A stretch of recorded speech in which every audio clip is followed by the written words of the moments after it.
जय हिंद साथियों, आप सभी का स्वागत है आपके अपने चैनल राजू सोल्यूशन में। मेरा नाम राजकुमार और मैं टीआरई 2.0 में सिलेक्ट हूँ और यहाँ पे लगातार टीआरई 3.0 में जिनका भी रिजल्ट हुआ है उनके लिए मैं अपडेट कर रहा हूँ ताकि उनको डॉक्यूमेंट वेरिफिकेशन से संबंधित कोई परेशानी ना हो। क्योंकि जो मेरे साथ परेशानियां हुई मैं आप लोग के साथ साझा कर रहा हूँ और कुछ गाइडेंस दे रहा हूँ जिसकी वजह से आपको घबराने की जरूरत नहीं है।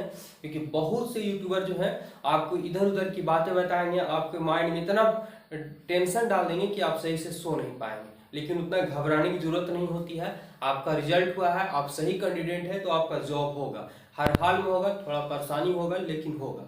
घबराइए नहीं, बस वीडियो में बने रहें। आगे भी चाहते हैं कि सही जानकारी मिले तो हमारे चैनल से जुड़ जाइए, साथ ही साथ बेल आइकन को दबा लीजिए और कोशिश करें कि आपके साथी अगर जान पहचान के तो उनके पास वीडियो भी शेयर कर दीजिए। ठीक है, तो चलिए वीडियो में बने रहिएगा। आज हम बात करने वाले हैं बीपीएससी टीआरई 3.0 से अपडेट रिलेटिव है सीटेट के बारे में मुख्य रूप से। ठीक है, कि सीटेट को लेकर के बहुत लोगों का परेशानी बना हुआ है जिसको मैं कोशिश करता हूं अपने हिसाब से समझाने का। जो पूरी बातें मेरी समझ में आएगी, ध्यान से वीडियो स्किप मत कीजिएगा, नहीं तो नहीं समझ में आएगा।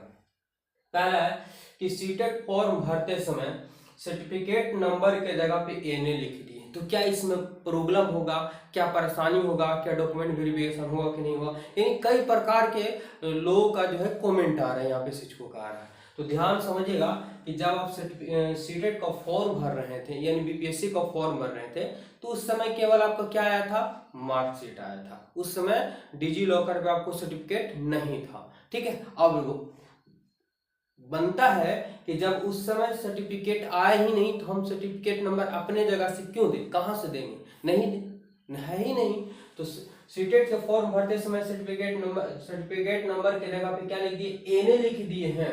यानी एनए मतलब नो, नहीं लिखे हैं, कोई दिक्कत होने वाला नहीं है, इससे कोई दिक्कत आपको नहीं होगा। ठीक है, ध्यान समझिएगा। सर्टिफिकेट यानी सीटेट सर्टिफिकेट नंबर के जगह पे, सीटेट सर्टिफिकेट नंबर के जगह पे आप क्या लिख दिया, जब आपके पास सर्टिफिकेट नंबर नहीं था तो आप क्या भरे, तो एक तो ऑप्शन एनए था, दूसरा नंबर है कि आप वहां पे क्या कर दिए, बहुत से लोग जो है एनए ना लिख करके क्या कर दिए, तो रोल नंबर डाल दिए, तो भी आपको कोई परेशानी नहीं होगी। ठीक है, इससे घबराइएगा नहीं कि हम एनए लिख दिए हैं या हम रोल नंबर लिख दिए हैं, घबराने की जरूरत नहीं है इस समय। उस समय आपके पास सर्टिफिकेट था ही नहीं तो क्या से लिखेंगे, जिनके पास था, जो पहले से सीटेट पास है वो तो अपने सही किए होंगे, लेकिन ये जो जनवरी में जो पास किए हैं उनके पास ये नहीं था सर्टिफिकेट, उस समय था मार्कशीट था, तो वो अपने हिसाब से ये सही किए हैं, वो गलत नहीं है। आपको क्या करना होगा, जरा ध्यान से समझिएगा। अब जो है, अब डॉक्यूमेंट वेरिफिकेशन के 2 से 3 दिन पहले आपका वाटर मार्क वाला जो है सभी डॉक्यूमेंट क्या होंगे, डाउनलोड होंगे। साथ ही साथ आपको ये भी ऑप्शन दे दिया जाएगा कि जो डॉक्यूमेंट्स आप अगर गलत अपलोड कर चुके हैं, मार्कशीट की जगह पे प्रोविजनल कर दिए हैं या कुछ भी 10 की जगह पे 12th वाला आप डाउनलोड कर दिए हैं तो आप सुधार कर सकते हैं। ठीक है, तो ऐसी स्थिति में जब सुधार का ऑप्शन आएगा तो आप सही कर लीजिएगा, नहीं आएगा तो घबराना नहीं है। ठीक है, वाटर मार्क वाला जो भी अपलोड किए हैं वो कर लेंगे आगे। तो इसमें करना क्या होगा, तो ध्यान से समझिएगा इसमें करना क्या होगा।